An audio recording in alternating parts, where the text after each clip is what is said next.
Aqueles que puderem, vamos nos colocar de joelho para orar a Deus. Querido Deus, maravilhoso eterno Pai, estamos aqui, Senhor, prostrados diante de Ti, como a Tua palavra diz, buscar-me-eis e me achareis quando me buscardes de todo o vosso coração. E aqui estamos, Senhor, com os nossos corações abertos para Ti, para Te adorar, para Te louvar, para Te engrandecer. Abençoe a cada pessoa que aqui está, Senhor. Aquelas que não puderam vir por algum motivo também. Abençoe o pastor que vai trazer a mensagem. Que essa mensagem possa vir de acordo com as nossas necessidades, Senhor. Não com a nossa vontade, mas sim com a sua. Abençoe aquelas pessoas enfermas, Senhor. Que o Senhor faça a Tua vontade na vida de cada uma delas, Senhor. Mas que possamos estar aqui somente com o nosso coração e nossa mente aberta para ouvir a Tua palavra e do Teu amor. Porque esse é o único objetivo que aqui estamos, Senhor, para Te adorar, para engrandecer o Teu grande nome. Perdoa os nossos pecados, Senhor. É o que nós te pedimos, em nome de Jesus. Amém. Bom dia. Eu pedi que a plataforma descesse um pouco. E eu também quero me aproximar um pouquinho mais de vocês. Eu me chamo Marcelo. Eu queria apresentar minha esposa, eu não sei onde ela está. Minha esposa está aqui. Está lá no fundo. Ela levantou a mão. Você consegue ficar em pé? Ela está com a nossa bebê no colo, a Isabelle. E tem o João Pedro também. Está aí o João Pedro? Está ali também.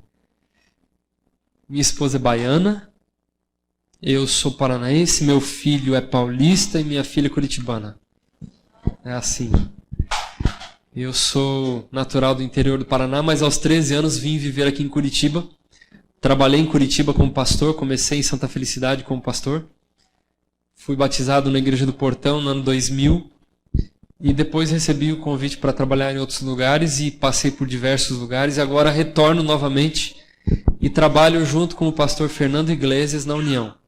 O pastor trabalha com comunicação e é uma área nova que ele começou. Nós começamos agora a trabalhar com comunicação voltada para a TV, para a mídia. E o Tião estava perguntando para mim, fala um pouquinho sobre a Novo Tempo. Na verdade, Tião, nós vamos fazer um negócio bem diferente a partir desse ano. Nós vamos voltar a gravar o programa do pastor Fernando Iglesias. Você tem saudade do programa Está Escrito? Quando era com o pastor Fernando Iglesias? Tem saudade? Então nós vamos voltar a gravar um outro programa que não vai ter o nome de Está Escrito, mas possivelmente vai se chamar Universo Paralelo. E nós vamos trabalhar com temas totalmente diferentes. Por exemplo, a primeira série vai ser sobre Armagedon. Faz tempo que você não ouve sobre Armagedon? Nós vamos gravar uma série lá em Porto Alegre sobre Armagedon. E aí essa série vai começar a ser vinculada na TV a partir de março do ano que vem. Depois nós vamos gravar uma série, O Mundo dos Espíritos, ou O Mundo dos Mortos, está para escolher o nome ainda. E aí nós vamos gravar este ano aqui em Curitiba, no Auditório do Portão. Vocês conhecem o Auditório do Portão? Aquele auditório bonito, parece um teatro lindo, dá para umas 600, 700 pessoas. Nós vamos gravar a segunda série, então, com mais 10 programas no Auditório do Portão. E assim vai. Nós vamos viajar por todo o sul do Brasil, gravando essas séries de programas. E a ideia é que, muito em breve, a gente tenha um número muito maior de pessoas que assistem a Novo Tempo aqui dentro da igreja. Temos alguém aqui que veio pela Novo Tempo aqui na igreja? Será que tem alguém? A senhora, o senhor. Tem mais alguém? Os dois? Pessoas como a senhora, pessoas como o senhor serão comuns na nossa igreja, porque nós vamos trabalhar nessa região com televisão. Então, Tião, eles já estão convidados, tá?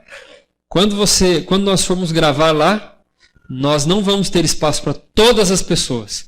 Então nós vamos ter que distribuir e sortear alguns convites, porque o auditório terá apenas 700, 800 vagas, e a gente não tem como dar convite para todo mundo, para toda Curitiba. E a pessoa que vai no primeiro dia, ela tem que ir no segundo, no terceiro, no quarto, tem que ir todos os dias. Então, Tião, depois você me cobra. Ah, ele tá vendo? Ele quer ganhar o convite para ir junto. Então tá, Tião. Então você me procura na época, você tem um convite seu e o dos dois, tá? Combinado? Você vai todo dia? Então tá bom. Mas tem que encher o carro, não tem? Então precisa de mais 2 pessoas. Depois você sorteia, tá? Cadê o departamento jovem? Aqui? Vocês vão sortear mais 2 depois, tá? Depois que eu der o convite para vocês. Tá, Tião? Aí você leva os 5 no carro, tá?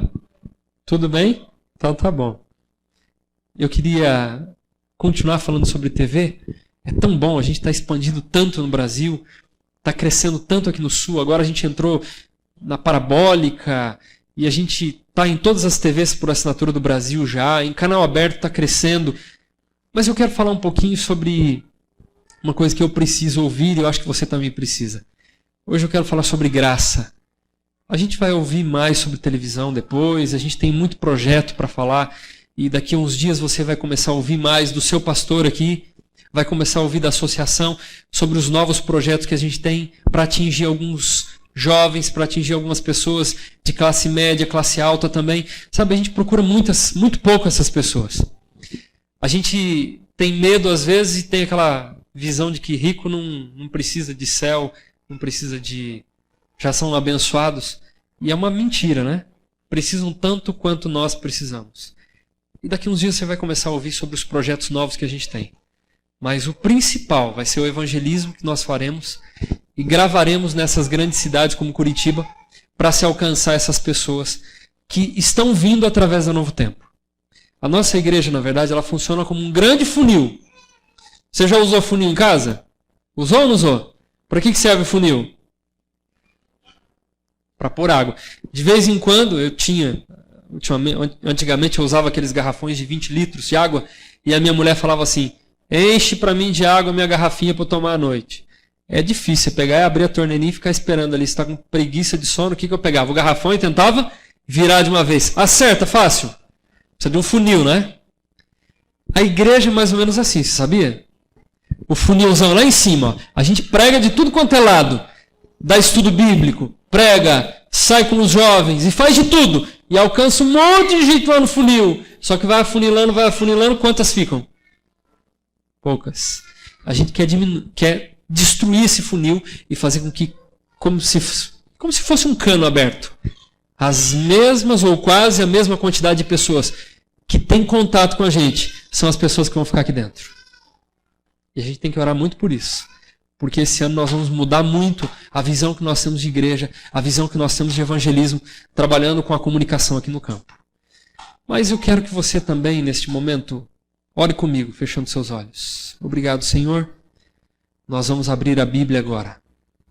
Queremos ouvir a Tua voz, e unicamente a Tua voz, falando ao nosso coração. Nós temos tantos pecados. A gente não veio hoje aqui para lavá-los, mas veio aqui para pedir libertação deles.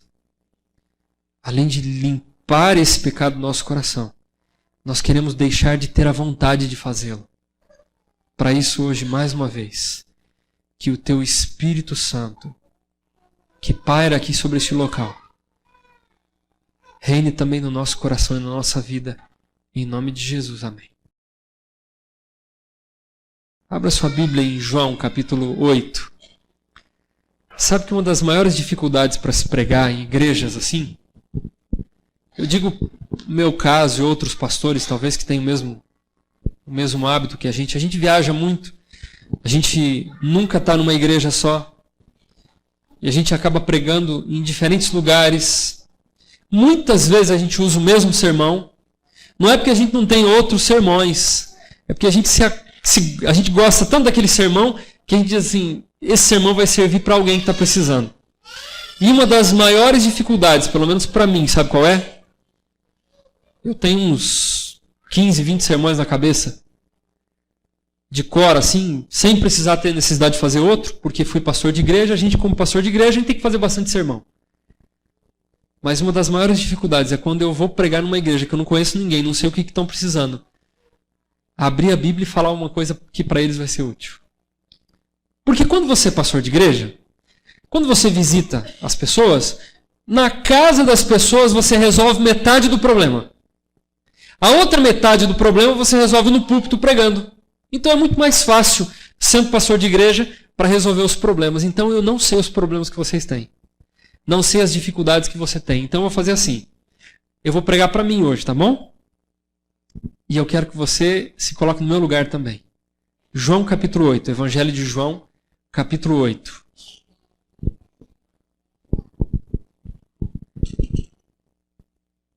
Evangelho de João, capítulo 8. Eu gosto de começar no verso 53 do capítulo 7, que é o correto. E cada um foi para sua casa. E agora o verso 1. Jesus, entretanto, foi para o Monte das Oliveiras. A gente vai lendo devagar e eu vou tentando explicar para vocês de maneira simples.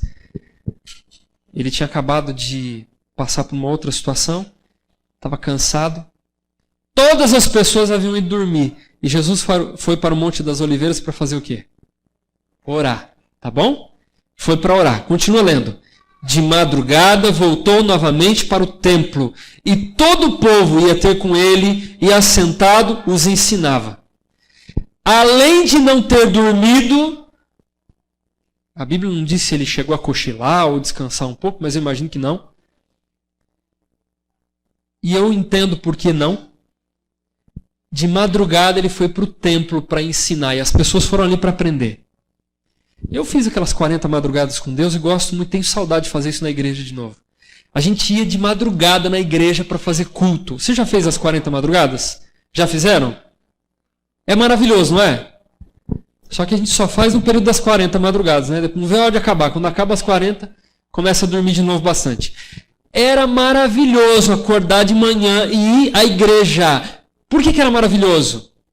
Primeiro, porque você não ouvia nada. Era um silêncio absoluto. A gente gostava de ouvir aquele silêncio. E por mais que as pessoas estavam ali, aquele olhão inchado, com vontade de dormir, a bocona aberta, você fala 10 palavras, a pessoa abre um pouco a boca. Mas você via que as pessoas estavam ali lutando e elas queriam ter aquele encontro com Deus. E essas pessoas que estão procurando Jesus, elas queriam ter um encontro com Deus, com Ele.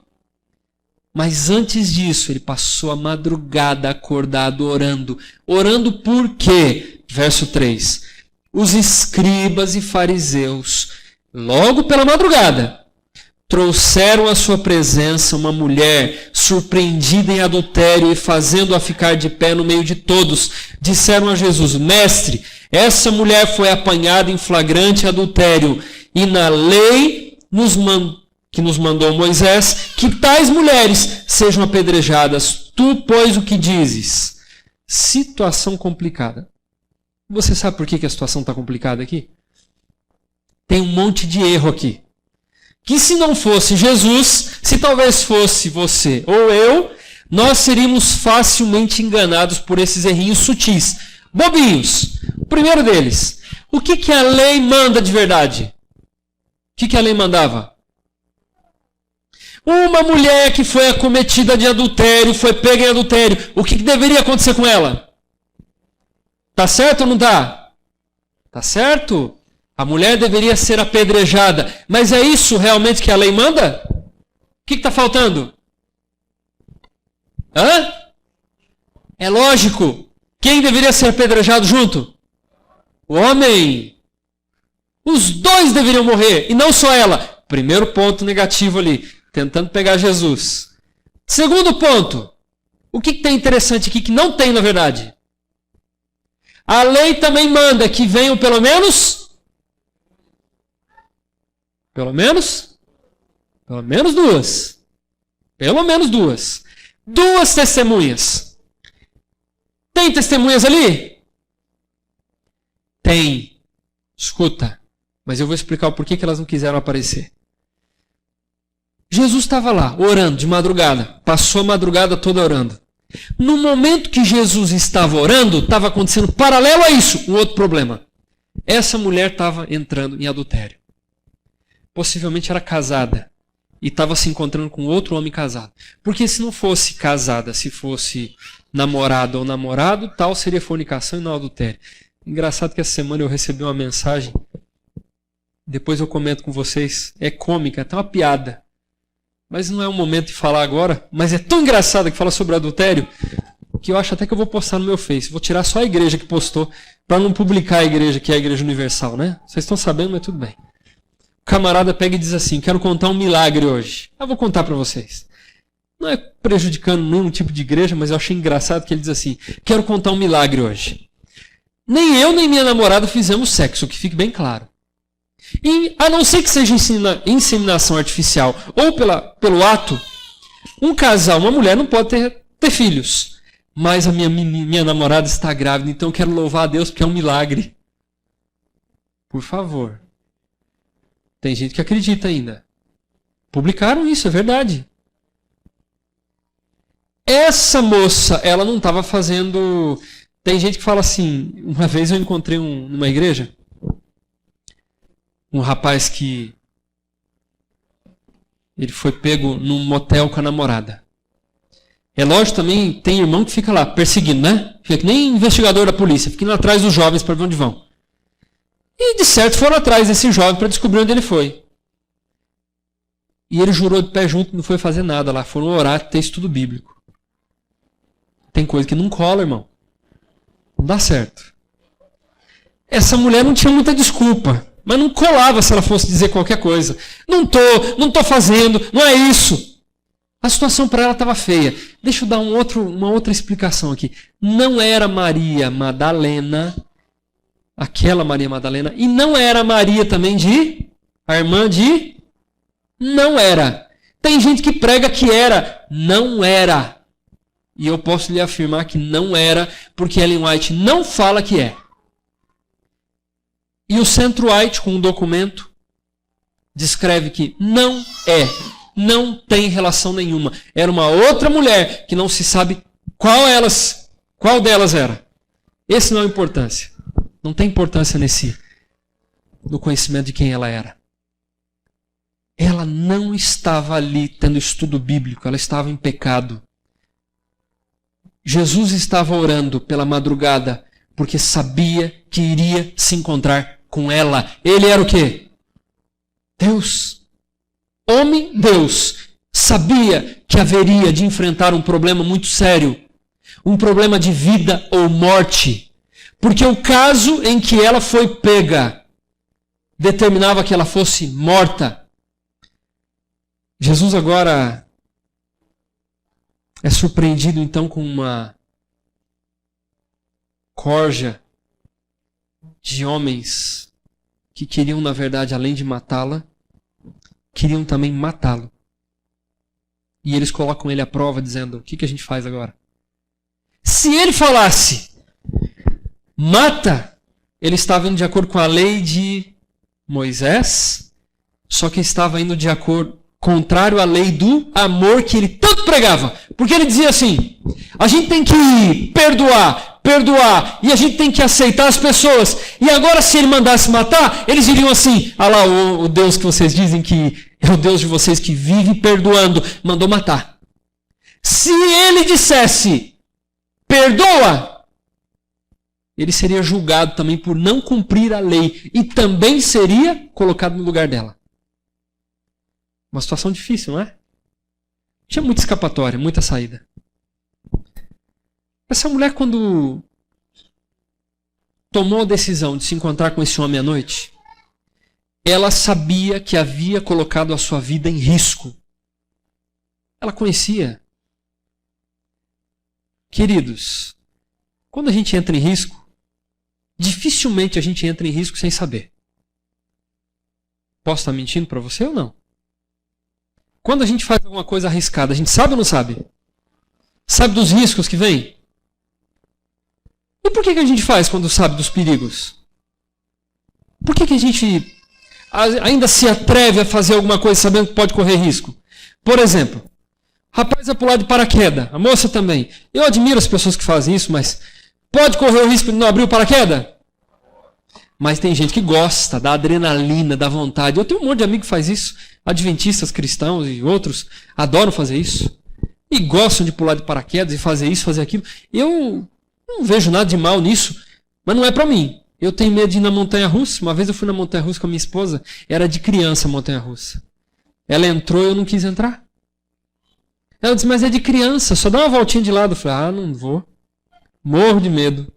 Mas não é desse tipo de risco que eu estou falando. Eu estou falando de alguns riscos assim.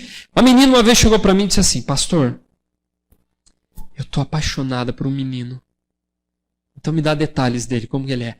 Primeiro ela começa assim, ele é lindo, ele é bonito, é maravilhoso. Elas tentam camuflar o que eu realmente queria saber, que era, ele é um cristão de verdade ou não? E para mim não interessa se é adventista ou não. Tem que ser, deveria ser, mas mesmo entre o meio nosso, entre os cristãos, hoje está muito bagunçado, tem muita gente que diz que é e não é. E eu disse assim para ela, é cristão? Ah, pastor, isso é um detalhe. Ele vira depois. Olha, toma cuidado. Depois volta, depois de um tempo, e diz assim, pastor, eu devia ter te ouvido. O pão virou broa. Embolorou. Há uns dias atrás, alguém me escreve no Facebook dizendo assim, pastor, lembra de mim, de uma semana de oração que você fez em tal lugar? Eu disse, lembro. Lembra do meu esposo? Lembro. Pois é, pastor. Ele me traiu umas 10 vezes já. E aí eu fiz uma coisa que normalmente a gente não gosta de fazer, mas eu disse, termina com ele, larga. Não vai mudar. O caráter dele está assim, ele não vai mudar. Ele não vai mudar de opinião. Você já perdoou tantas vezes que ele vai continuar fazendo. Mas tem que largar dele. Eu falei, lógico que tem. Ou você vai continuar sendo a outra. Ela largou dele. No final da conversa, ela disse assim, quanto tempo eu tenho para procurar outro? Eu disse, você está correndo risco. Você não entendeu ainda. Não está na hora, você não está preparada para isso. Espera um pouco.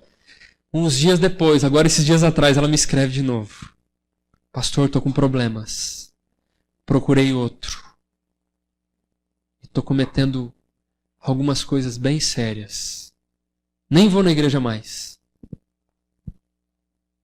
A gente sabe dos riscos, só que mesmo sabendo dos riscos, a gente quer se aventurar num mundo chamado mundo de prazer. O mundo do prazer, ele é um negócio bem estranho, porque prazer é uma coisa boa, é ou não é? Por exemplo, quer ver como que você vai encher a boca de água agora? Alguns, né? Nem todos. Uma lata de leite condensado. Alguns é... É ou não é? Dá prazer ou não dá? Molha a boca, né, Tião? Um prato de jiló. Por que não dá prazer? É tão ruim assim? O senhor gosta. Mas é diferente, né? O senhor tem... Dependendo do jiló. Eu digo mesmo pro senhor. 99% até hoje eu não gostei. Eu não achei 1% que eu gostasse.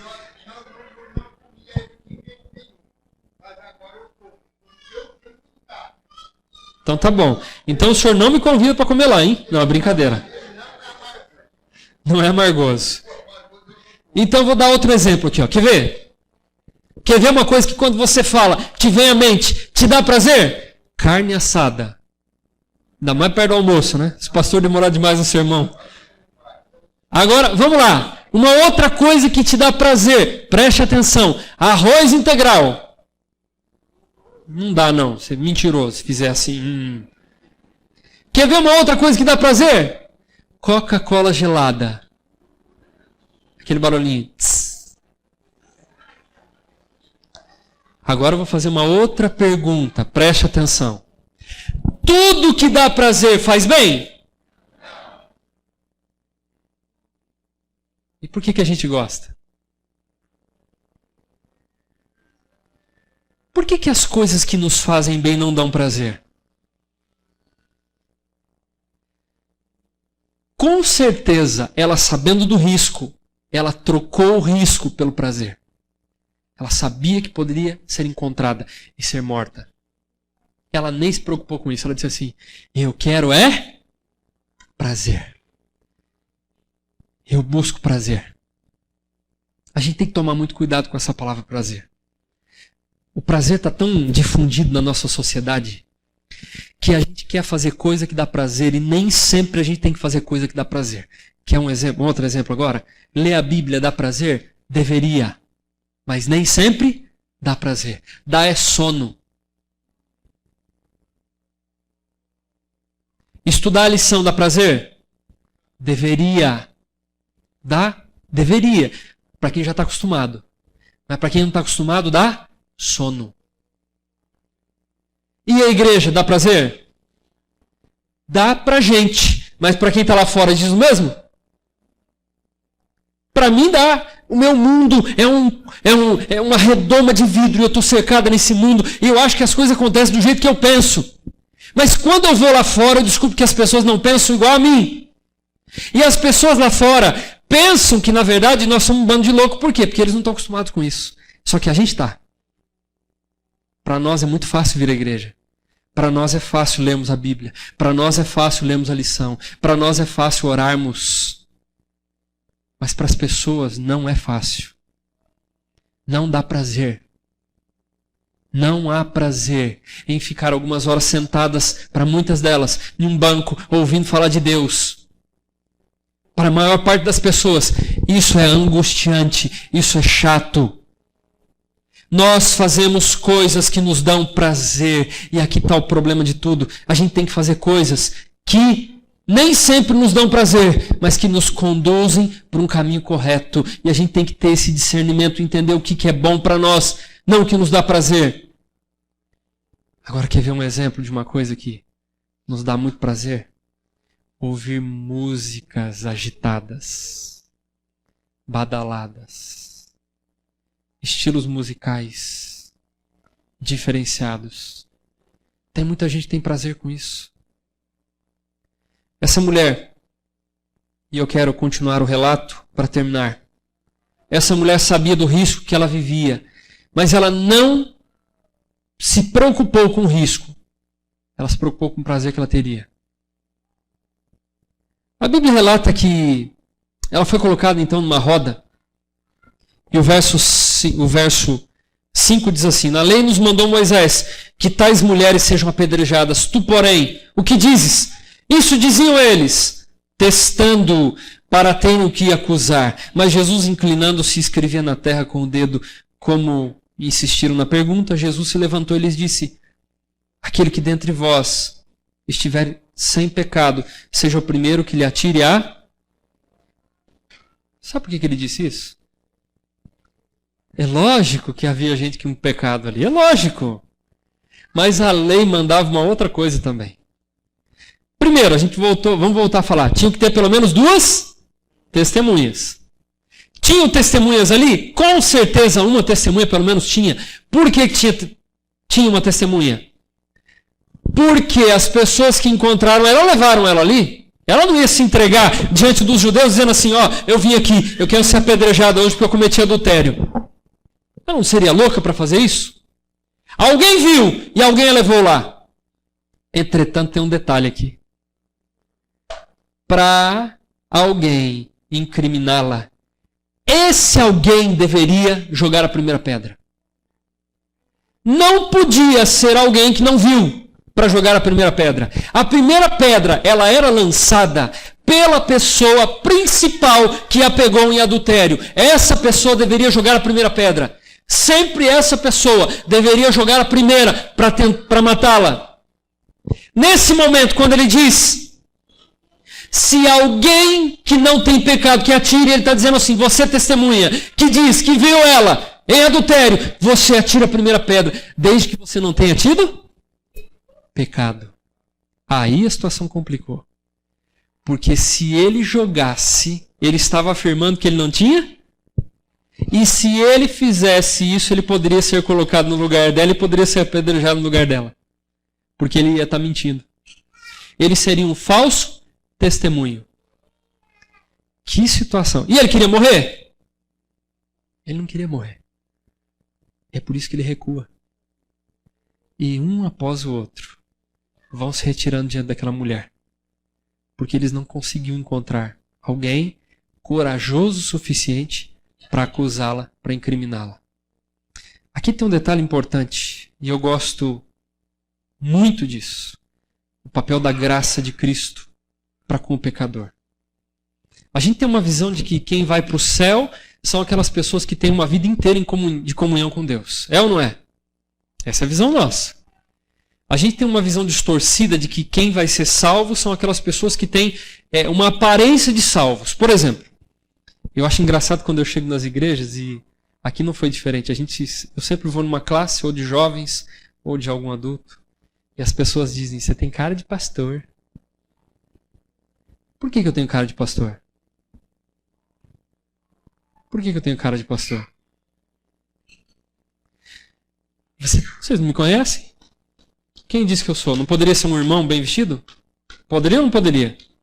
Mas a gente está acostumado a... Escuta. A gente está acostumado a julgar as pessoas pela forma que elas se vestem. Tá ou não tá? A gente está acostumado a dizer quem é cristão ou quem não é cristão por algumas posturas que a gente encontra na pessoa, que vê na pessoa. Não vê? Não é? É ou não é? Eu conheço a história de um pastor que uma vez foi vestido de mendigo para a igreja para fazer o seu primeiro sermão. Ele não era conhecido pelo distrito.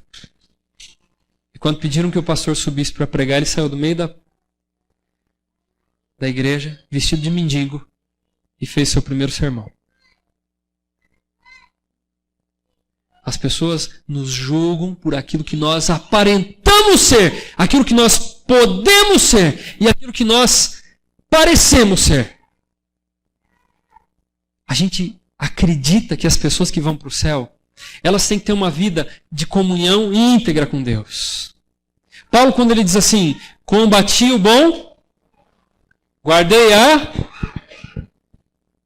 Paulo está dizendo, ele está se referindo às Olimpíadas mesmo. Paulo está se referindo a um momento que ele passou, onde ele teve que lutar a vida do cristianismo. E Paulo está se referindo às Olimpíadas num sentido não espiritual, mas num sentido real. E Paulo, quando ele fala sobre a luta que ele vivia, e Paulo, quando fala sobre os esportes olímpicos que existiam no tempo dele, ele mais ou menos está dizendo assim, e ele fala várias vezes sobre maratona, ele percorreu a maratona. Nem sempre um maratonista chega em primeiro lugar. Tem um detalhe interessante, que todo mundo que corre a São Silvestre, no final ganha uma medalha. Você sabia disso? Já ouviram falar da São Silvestre? Não ouviram? Pelo amor de Deus, né? Todo mundo que corre, pode ter 30 mil inscritos, todo mundo que chega no final, ele ganha a medalha. Ele não vai ganhar a medalha de primeiro lugar, mas de quem participou. Pagou para entrar na São Silvestre, ele vai receber a medalha.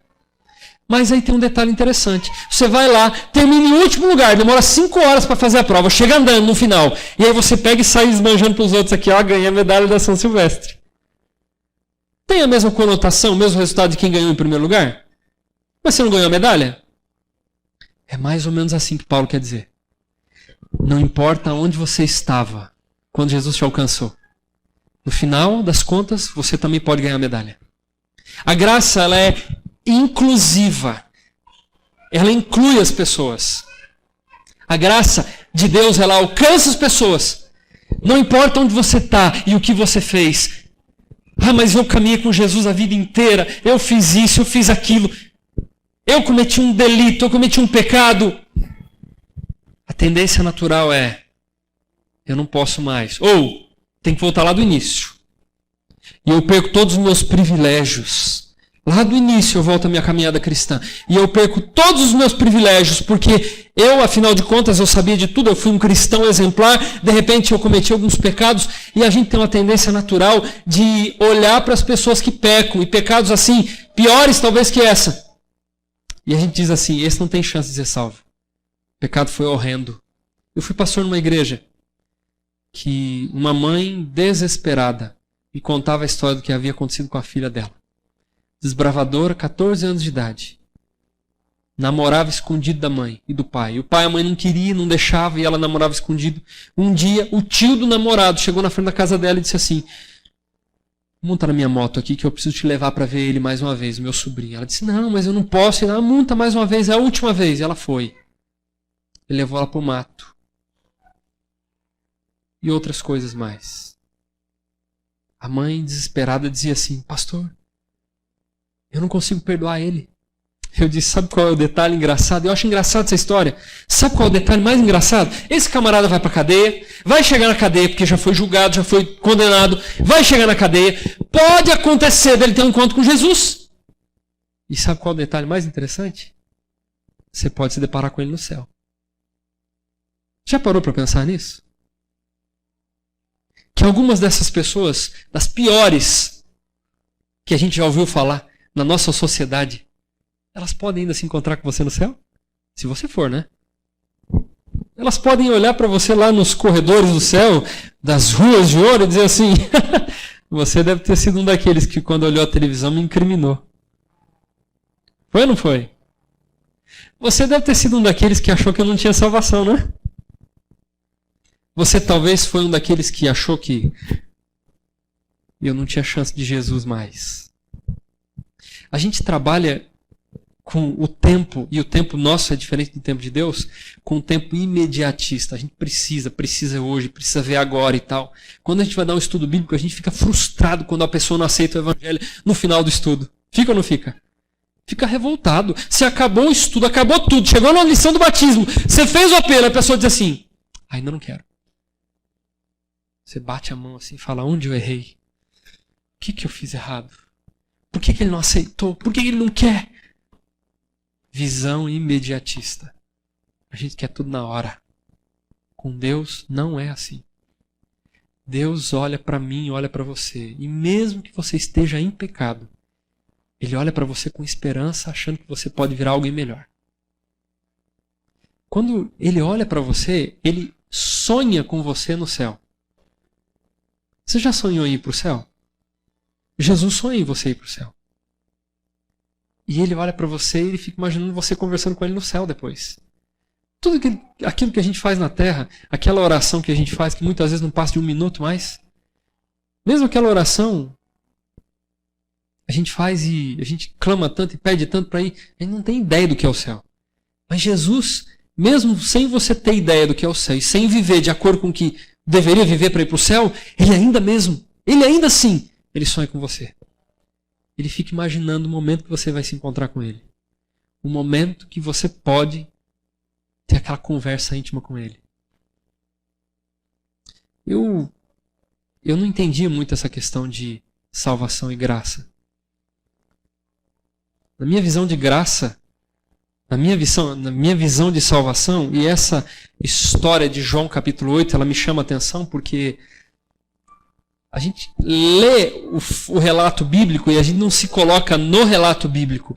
Quando a gente lê o relato bíblico de uma mulher pega em adultério, e a gente pega essa mulher pega em adultério e a gente vê um grupo de pessoas, a gente olha só ali para a situação, pensando assim, puxa, um bando de fariseus, hipócritas, a gente sabe que eles eram hipócritas, porque a gente já leu a Bíblia antes e sabe que eles estavam fazendo aquilo para pegar Jesus. Mas se você estivesse ali no meio, não soubesse de nada do histórico, não soubesse de nenhuma dessas informações, e você estivesse num grupo ali para matar aquela mulher, você pensaria como Jesus pensou? Agiria como ele agiu? A maior parte das vezes não. Eu estou para dizer que talvez você seria aquele grupo, com a pedra na mão, prontinho para jogar a primeira. Ou a segunda, né? Eu muitas vezes agi e pensei assim. Às vezes quando a gente olha para pessoas excluídas da sociedade, ou para pessoas que foram disciplinadas, a gente se coloca no nível mais alto que elas. E se você se colocasse no mesmo nível que elas? Olhando no mesmo ângulo que elas? Quer ver um exemplo? Eu fui fazer uma semana de oração há uns 2 anos atrás, em Salvador. Fui para Salvador fazer uma semana de oração. Era o primeiro, preguei no sábado, preguei no domingo. Quando foi segunda, eu falei para o ancião que eu queria cortar o cabelo. E ele disse, aqui embaixo do meu prédio, ali embaixo tem uma galeria. Vai ali que ali tem uma mulher que corta cabelo. Desci, não conhecia o bairro que ele morava, fui até a galeria, cheguei à galeria, uma senhora realmente estava cortando cabelo. Fiquei 15 minutos, ela estava arrumando a cadeira e não olhou para mim. Eu pensei, ou ela é louca da cabeça, ou eu sou transparente, ou ela não quer ganhar dinheiro. Eu falei, vou embora. Levantei e fui embora. 15 minutos depois que eu sentado, ela nem olhava na minha cara, ela continuou arrumando a cadeira, ela limpava a cadeira. Eu falei, ou tá muito sujo, ou eu sou transparente também. Vou embora. Continuei andando pro prédio, olhando pro prédio, seguindo na mesma rua, parei na frente de um salão lotado. Diz que salão de cabelo é que nem churrascaria, né? Restaurante. Quanto mais gente, diz que é bom, né? Falei, deve ser bom, só que tá cheio de mulher. Eu não vou entrar aí, não. Um homem no meio desse monte de mulher. Machista, né, irmão? Não é machista, não. É que elas são... Você sabe que cabeleireiro... Tem alguém aqui cabeleireiro? Não tem? Agora também vai ficar com vergonha de levantar depois. Cabeleireiro é tudo parte da Polícia Federal. Eu não dou 2 minutos para você sentar numa cadeira e começar a perguntar a sua vida. O que você faz? De onde você é? Você mora aqui no bairro? Não, eles são bons, eles deviam ser recepcionistas da Igreja Adventista, trazer tudo para lá. Todo cabeleireiro pode ser recepcionista, que eles são bons de fazer pergunta. E aí eu falei, aí eu não vou entrar. Cheio de mulher. Andei um pouquinho mais, nem com a quadra para frente. Um outro salão vazio. Na hora me veio a ideia da churrascaria do restaurante. Esse deve ser muito ruim, não tem ninguém? Voltei, olhei de novo, cheio de mulher. E tinha até isolamento acústico no salão, para ninguém ouvir na rua. Tudo fechado, a porta. Eu disse, eu não vou entrar não. Eu vou pro outro. Fui pro outro de novo. Quando eu chego na recepção do outro, a porta estava aberta, não tinha isolamento acústico. Tinha um ser diferente. Só que tinham 6 pessoas. Esse ser era diferente. Eu disse, pelo amor de Deus, não. Entre a mulher e eu ser presenteado com aquele ser, eu falei, eu prefiro aqui. Porque a mulherada lá não vai dar certo. Entrei e falei, muito azar eu pegar aquele ser para cortar meu cabelo, né? Fui na recepção e disse, tem alguém para cortar meu cabelo? Tem. O Ed, vem cortar o cabelo do moço. Falei, não, Ed não. Meu Deus do céu. Sentei na cadeira. Ele pôs a mão no meu ombro. Homem macho não deixa o outro pôr a mão no ombro, né? Essa não é a visão que a gente aprende com a mãe, com o pai? Pôs a mão no meu ombro e disse, o que o senhor quer? Eu falei, cortar o cabelo. De onde o senhor vem? Eu falei assim, eu venho de São Paulo. Na época eu estava em São Paulo. Minha esposa ficou lá. Mas eu sou casado, tenho um filho. Na época tinha um só. Sou casado, tenho um filho e sou muito feliz. Ele não perguntou isso pra mim. Ele não falou nada disso pra mim. Eu acho que ele deve ter ficado perdido na hora, achando que eu era louco. E ele continuou fazendo aquelas perguntas de investigador da polícia. E eu respondia de forma bem grossa, mal educado. Num determinado momento da conversa, ele disse assim para mim, o senhor acha que eu sou feliz? O senhor é pastor, né? Eu falei, sou, casado. O senhor acha que eu sou feliz assim como eu sou? E eu, como um tolo, disse, como você é? Ele disse, não se finja de bobo. Você está vendo o que eu sou. Eu disse, agora eu não posso te responder isso. Você que tem que me dizer. Ele disse, não, eu não sou feliz. Eu busquei durante a minha vida inteira ter uma vida de felicidade e alegria. Eu nunca tive. Eu não sou feliz. Meu pai morreu vendo eu assim, coitado do meu pai. Meu pai, um cristão, morreu, olhava para mim e dizia assim, filho, você vai se perder, você não vai para o céu desse jeito. E ele dizia assim, pai, mas eu não consigo me desvencilhar do prazer. Eu sou viciado nisso. E isso me dá prazer. E eu sou assim, pai. Pastor, eu já fui para um monte de igreja, pastor. Ele me contando. Eu fui para uma vez, tinha que ter muito dinheiro para ser salvo. E eu não consegui ficar lá, pastor, porque eu ganho pouco. Pastor, o senhor não sabe como que eu busco Deus, como eu preciso me libertar, eu preciso de uma chance. E aí ele falou um negócio que daquela hora para frente eu mudei o meu jeito de pensar. O seu Deus pode me salvar, pastor? Eu comecei, sem ele perceber, a chorar. Deixava o olho de cá cair a lágrima, eu vim, corria rápido. Depois o de cá corria rápido. Porque eu fiquei pensando, e ali Deus estava falando comigo. Naquele momento, se Jesus voltasse, ele estaria ou não estaria salvo? Naquele momento. Porque unicamente ele pediu pelo nome de Deus. A Bíblia não diz que quando você pede pelo nome de Deus, até os demônios se afastam de você. Não interessa o que ele fez no passado, o que há meia hora atrás ele estava pensando, mas naquela hora ele disse assim, o teu Deus pode me salvar? Se fosse para dividir um grupo de salvos e perdidos ali, quem estaria perdido?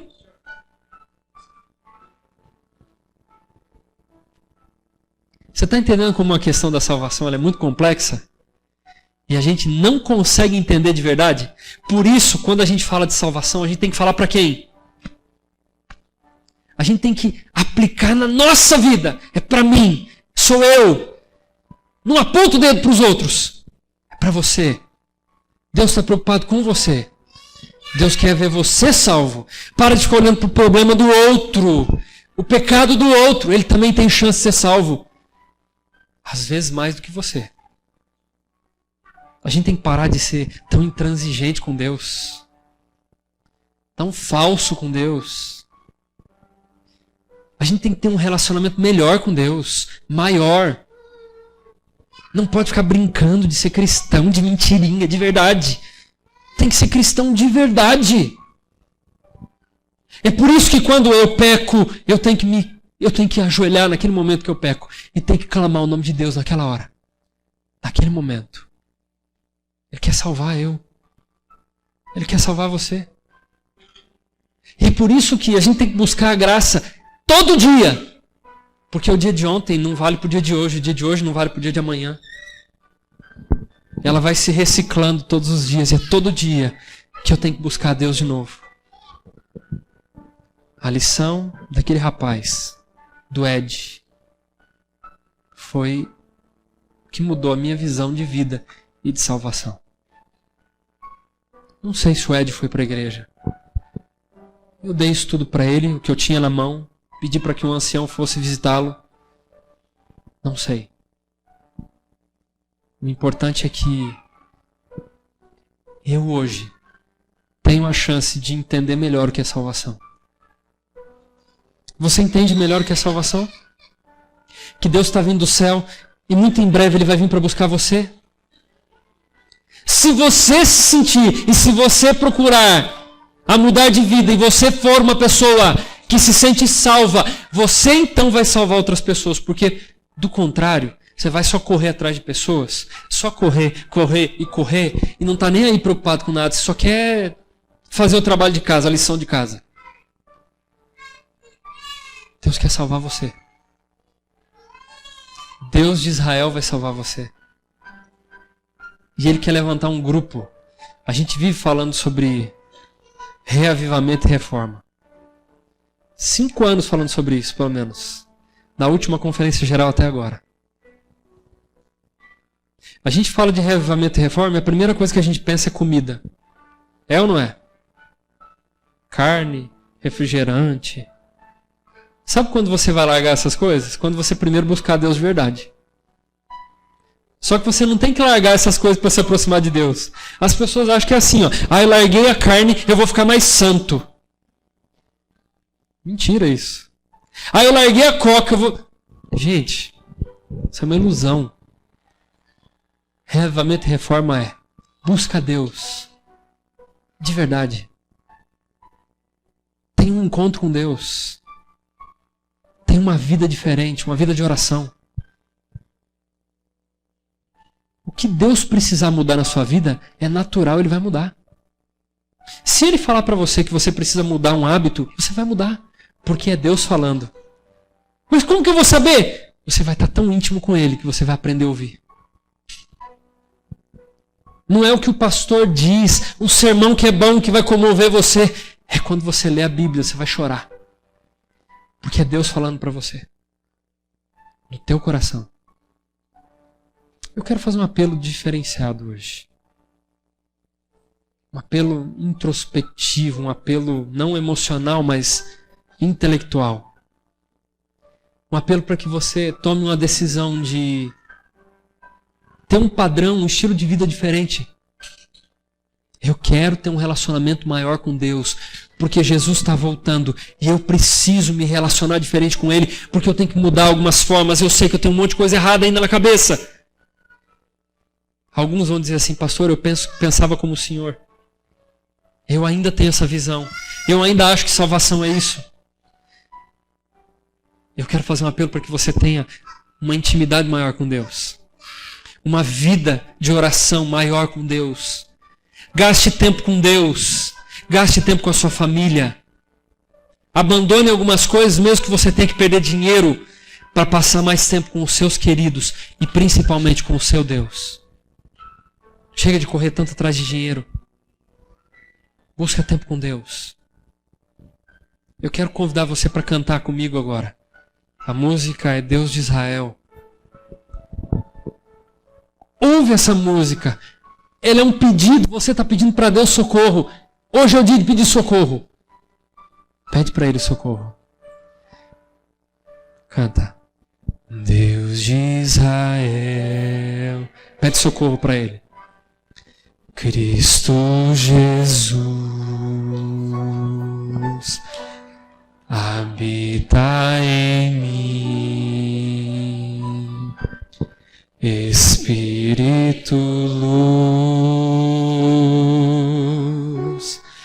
grande é o teu nome, ó Deus de Israel, pois tu criaste a terra e o céu. Hoje tua glória invade meu ser. Aleluia, aleluia, aleluia, aleluia. Esse é o momento que você vai clamar para Ele, esquece tudo ao redor. Olha para Deus e diz assim: Senhor, eu tenho uma necessidade de mudar meu jeito de ser. Eu tenho um monte de problemas. Abre o teu coração para Ele. Eu tenho um monte de defeitos. Quem diz que eu sou tão santo assim como parece? Às vezes a minha roupa parece que eu sou tão santo assim, mas isso é uma mentira. Senhor, eu tô aqui hoje. De verdade mesmo, eu vim hoje para te buscar porque eu preciso. Sou tão pecador como alguém lá fora. Eu preciso. Eu necessito da graça. Eu necessito aprender mais sobre a Bíblia. Estudar mais. Eu necessito do perdão. Será que tem alguém que não tem vergonha e queria dizer isso para Deus? Pode colocar em pé também. Deus de Israel, Cristo Jesus, habita em mim, Espírito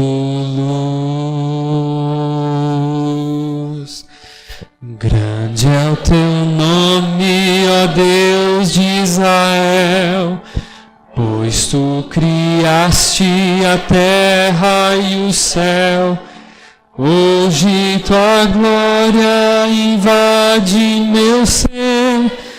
Aleluia, aleluia, aleluia, aleluia.